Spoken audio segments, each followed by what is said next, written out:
बिस्मिल्लाहिर्रहमानिर्रहीम, अस्सलाम वालेकुम। पीर हक खतीब और शुफ वाली सरकार की जाली और झूठी करामात को बेनकाब करने के हवाले से हमने एक वीडियो आपसे शेयर की और आप सबका बहुत बहुत शुक्रिया कि आपने उस वीडियो पर हमें बहुत सराहा, हमारी बहुत हौसला अफजाई की कि हम इस फितने को बेनकाब करने के लिए अपना काम जारी रखें। उस वीडियो में हमने आपको दिखाया कि किस तरह से जालसाजी के जरिए पीर हक खतीब और शुफ वाली सरकार एक प्लांटेड मरीजा के मुंह से लोहे की कीलें, सुइयां और गोलियां बरामद करते हैं। और हमने उस वीडियो में एक प्लांटेड मरीज के मुंह से उनसे ज्यादा कीलें, उनसे ज्यादा सुइयां और उनसे ज्यादा गोलियां बरामद करके दिखाई। उसके बाद ज़ाहिर पाकिस्तान के अवाम ने तो इस वीडियो को बहुत सराहा, लेकिन उनके जो चंद चेले हैं उनकी जानिब से कुछ चीज़ें सामने आई जिनका मैं आज जवाब दूंगा। और मेरे दोस्त, मेरे भाई एंकर अवैस रब्बानी की जानिब से भी एक पेशकश सामने आई। उन्होंने कहा कि वो 14 फरवरी की तारीख मुकर्रर करते हैं और वो ये चाहते हैं कि मैं और पीर हक खतीब बलावड़ा शरीफ में मिलें और आमने सामने ये तमाम तर चीज़ें इन पर डिस्कशन करें। तो मेरी भी यही ख्वाहिश है कि मैं बलावड़ा शरीफ जाऊं, उनका वो जो नाम निहाद आस्ताना है, और पीर हक खतीब के सामने खड़े होकर एक एक करके उनकी तमाम तर झूठी करामात का पर्दा चाक करूं, ताकि पाकिस्तान के अवाम को अंदाजा हो कि किस तरह से औलिया कराम के नाम को बदनाम किया जा रहा है, किस तरह से तरीकत को बदनाम किया जा रहा है, किस तरह से इस मुल्क की खानकाहों और इस मुल्क की दरगाहों को बदनाम किया जा रहा है। उनकी इज्जत पर बहुत बड़ा सवालिया निशान है। और पीर हक खतीब के चेले जो ये कहते फिर रहे हैं कि जी आपने औलिया कराम के हवाले से सवालिया निशान उठाया, हरगिज नहीं। मेरी ये लड़ाई औलिया कराम की हुर्मत के लिए है, मेरी ये लड़ाई तसव्वुफ के लिए है, मेरी ये लड़ाई इस मुल्क की खानकाहों और दरगाहों की इज्जत के लिए है। मैं ये चाहता हूं कि इस मुल्क में तरीकत का जो एहतराम है वो कायम रहे और इस तरह के ढोंगियों से, इस तरह के शोबदेबाजों से हम तरीकत को दूर कर सकें। और मुझे उम्मीद है कि इस मुल्क की मजहबी शख्सियात इस मिशन में, इस कॉज में मेरा साथ देंगी। अवैस रब्बानी साहब ने जो पेशकश की कि हम 14 फरवरी को बलावड़ा शरीफ जाएं, मैं बिल्कुल तैयार हूं बलावड़ा शरीफ जाने के लिए। जो इनका अड्डा है, मैं तो उसे आस्ताना भी नहीं कहना चाहता पीर हक खतीब साहब का, और वहां जाकर उनके सामने लाइव मैं उनके तमाम तर ढोंग बेनकाब करने के लिए तैयार हूं। तो मैं अवैस रब्बानी साहब या उनके अलावा कोई भी शख्स इस तरह का किरदार अदा करना चाहे एआनत का, मैं उनको वेलकम करता हूं। और मैं ऑन रिकॉर्ड इस बात का ऐलान करता हूं कि 14 फरवरी हो या कोई भी तारीख मुतय्यन की जाए, मुकर्रर की जाए, मैं अपनी टीम के हमरा पीर हक खतीब और शुफ वाली सरकार को बेनकाब करने के लिए बलावड़ा शरीफ जाने के लिए तैयार हूं। मैं ये बात रिकॉर्ड पर कह रहा हूं, लेकिन उस सूरत में कि जब उनकी जानिब से भी एक वीडियो पैगाम आ जाए कि वो हमसे मुलाकात के लिए तैयार हैं। मेरी जान की मुझे कोई परवाह नहीं है, मैं हाजिर हूँ वहाँ मुलाकात से पहले भी वो और उनके चेले जो करना चाहें, वहाँ भी मेरे साथ जो करना चाहें, मैं उसके लिए हाजिर हूँ। लेकिन बहरहाल एक अश्योरिटी ज़रूर दी जाए, वो ये कि मेरी टीम, मेरा क्रू और वो तमाम अफराद जो ये ट्रिक परफॉर्म करेंगे उनके सामने, उनकी जान को कोई ख़तरा नहीं होगा। दूसरी बात यह कि जो कुछ भी होगा वो लाइव होगा। हम अपनी DSNGs, अपने लाइव स्ट्रीमिंग के प्लेटफॉर्म को यूटिलाइज करेंगे। जो कुछ किया जाएगा वो बराह रास्त पाकिस्तान की पूरी कौम देखेगी। वो चाहे तो अपने लाइव प्लेटफॉर्म को भी मुतहर्रिक कर सकते हैं, लेकिन कोई भी चीज़ बगैर कैमरा के नहीं होगी। तो मैं बलावड़ा शरीफ जाने के लिए तैयार हूँ, अपनी आमादगी का इजहार करता हूँ। कोई भी वक्त मुकर्रर किया जाए, कोई भी तारीख मुकर्रर की जाए, मैं पाकिस्तान के लोगों के लिए, पाकिस्तान में तसव्वुफ के लिए, औलिया कराम के एहतराम और इज्जत के लिए, इस मुल्क की खानकाहों और दरगाहों के एहतराम को बचाने के लिए, इस शख्स का सामना करने के लिए, उन्हें झुटलाने के लिए तैयार हूँ। उनके सामने हम तमाम तर ट्रिक करेंगे और जब तक ये मामला नहीं होता तब तक एक एक करके हम उनके ट्रिक्स को बेनकाब करते रहेंगे। चाहे वो आंख से लोहे की जंजीर निकालने का ट्रिक हो, चाहे वो मुंह से छुरी निकालने का ट्रिक हो, चाहे वो लोहे की गोलियां और कीलें बरामद करने का ट्रिक हो, चाहे वो किसी जख्म से जंजीर निकालने का ट्रिक हो। तो इंशाअल्लाह अज़ीज़ अगले हफ्ते आप एक और वीडियो देखेंगे जिसमें हम आंख से लोहे की जंजीर, लोहे की चेन बरामद करेंगे इंसानी आंख से, जो कि पीर हक खतीब साहब ने भी किया, लेकिन वो एक ढोंग था, उसे वो करामत कहते हैं। हम कहते हैं कि ये करतब है, ये आंखों का एक धोखा है, और यही धोखा हम उनके सामने जाकर परफॉर्म करने के लिए तैयार भी हैं, ताकि पूरी दुनिया को ये अंदाज़ा हो सके कि पीर हक खतीब साहब औलिया कराम के नाम पर, तसव्वुफ के नाम पर, दीन के नाम पर, मजहब के नाम पर अपनी दुकानदारी को फ़रोग़ दे रहे हैं। और हम चाहते हैं कि ऐसे हर दुकानदार की हौसला शिकनी की जाए। पीर हक खतीब के चेलों की जानिब से पहली वीडियो पर जो रद्द अमल आया, उसमें उनका यह कहना था कि जनाब वो तो किसी से कोई मुआवजा नहीं लेते, इन तमाम तर करामात का, यानी इन तमाम तर करतबों का वो कोई मुआवजा नहीं लेते।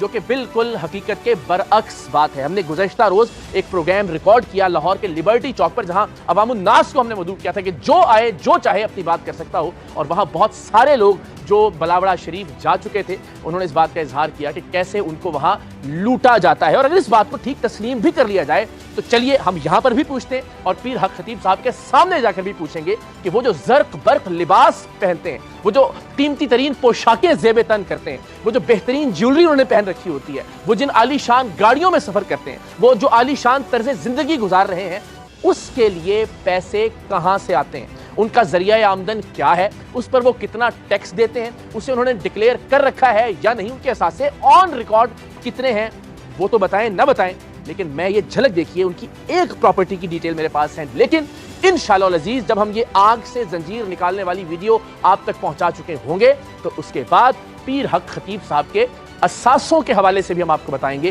कि वो किन किन चीज़ों के मालिक हैं, वो किस किस तरह से आलीशान जिंदगी गुजार रहे हैं, कौन कौन सी गाड़ियां उनके ज़ेरे इस्तेमाल हैं, और वो ये कहते हैं कि वो किसी से कुछ लेते नहीं तो फिर अपना जरिया आमदन बता दें, वो बता दें कि वो ये सारा आलीशान तर्ज जिंदगी किस तरह से मेंटेन किए हुए हैं। उनके चेलों की जानिब से एक और एतराज किया गया, वो ये कि जनाब बहुत सारे लोग हैं जिनको वहां शिफा मिलती है, यानी इस नुक्ते पर कि मुंह से वो कीलें, सुइयां और गोलियां कैसे बरामद होती हैं, उसको मुकम्मल तौर पर उस पर बात ही नहीं की जा रही किसी की जानिब से, इसलिए कि वो जानते हैं कि ये झूठ है और झूठ रंगे हाथों पूरी कौम के सामने पकड़ा गया है। वो बस ये कहते हैं कि जी बहुत सारे लोगों को वहां से शिफा भी मिलती है। तो हमने कल ही सरेआम का प्रोग्राम रिकॉर्ड किया जो कि इंशाअल्लाह हफ्ते की शाम 7 बजे नशर होगा लिबर्टी चौक में। हमने बिल्कुल दावत आम दी लोगों को कि वो आए और बात करें। वहां कई लोगों ने हमें बताया कि वो खुद, उनके रिश्तेदार, उनके अहले मोहल्ला या उनके करीबी लोग बलावड़ा शरीफ गए और उन्हें वहां से किसी तरह की कोई शिफा नहीं मिली। और इस पर बहुत डिबेट हो सकती है। दुनिया भर में 7-8 अरब इंसान है, मुख्तलिफ मज़ाहिब से उनका ताल्लुक है। अल्लाह ताला की ज़ात उन्हें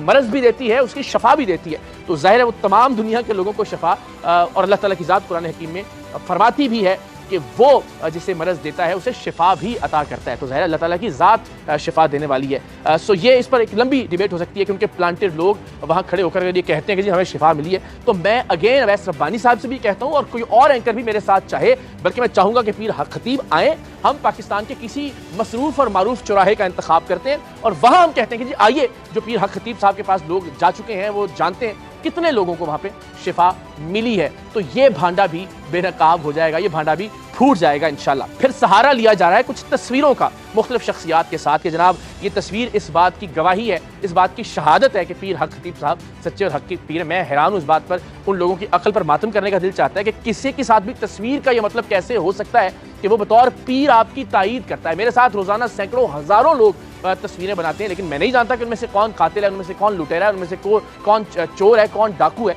इसी तरह से जाहिर है आप जब मजहब का नाम इस्तेमाल करते हैं, जब आप प्यारे आका सल्लल्लाहु अलैहि वसल्लम की ज़ात बाबरकत का नाम लेते हैं, तो यकीनन लोग आपसे अकीदत का इजहार करते हैं। जब आप औलिया कराम की बात करते हैं, जब आप तरीक़त और तसव्वुफ़ की बात करते हैं, तो जाहिर है लोग आपकी तरफ माइल होते हैं। वो नहीं जानते आपकी हकीकत, वो नहीं जानते कि आप किस तरह से फ्रॉड कर रहे हैं, किस तरह से अपनी दुकानदारी चमकाए हुए हैं दीन, मजहब और तरीक़त के नाम पर। तो ये मैंने बताया है, मैं बताऊंगा इंशाल्लाह और मैं बताता रहूंगा इस कौम को, क्योंकि ये मामला एक मकबूल आम मामला है। तो मुझे लगता है कि इसको इसके मंतकी अंजाम तक पहुंचा के हम ज़ईफ़ुल एतकादी को, इस तरह की नौसरबाजी को, इस तरह की जालसाजी को, इस तरह के धोखों को मंतकी अंजाम तक पहुंचा सकते हैं। तो इंशाअल्लाह अज़ीज़ मैं इस मामले को इसके अंजाम तक पहुंचाए बगैर अब दम नहीं लूंगा। आपसे वादा कि अगर अवैस रब्बानी हो या उनके अलावा कोई और दोस्त, मैं बलावड़ा शरीफ जाने के लिए तैयार हूं, बशर्त यह कि पीर हक खतीब साहब की जानिब से एक ऑन रिकॉर्ड वीडियो आ जाए कि वो चाहते हैं कि हम वहां जाएं और वो मेरे क्रू और टीम की हिफाजत का जिम्मा भी लें। अपनी हिफाजत का जिम्मा मैं अल्लाह ताला की जात पर छोड़ता हूं। उसके अलावा यह कि सब कुछ लाइव होगा और बराह रास्त होगा। तो जब तक यह मामला तय नहीं होता इंशाअल्लाह अज़ीज़, तब तक मैं अगले हफ्ते आपको आंख से जंजीर निकालने वाला उनका करतब बेनकाब करके दिखाऊंगा ऑन रिकॉर्ड। उनकी ज़मीनों और जायदादों के बारे में आपको तफसीलात बताऊंगा, उनके तर्ज ज़िंदगी के बारे में, उनका जो आलीशान तर्ज रिहाइश है वो किस तरह से मेंटेन किए हुए हैं अगर वो किसी से कुछ नहीं लेते, और अगर नहीं लेते तो अपना जरिया आमदन बताएं।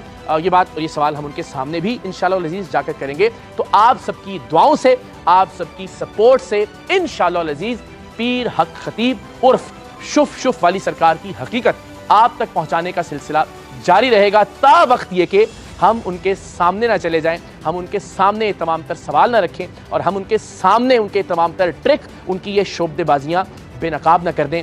दुआ कीजिएगा मेरे लिए, मेरी टीम के लिए। अल्लाह ताला आपका भी हामी और नासिर हो। पाकिस्तान जिंदाबाद।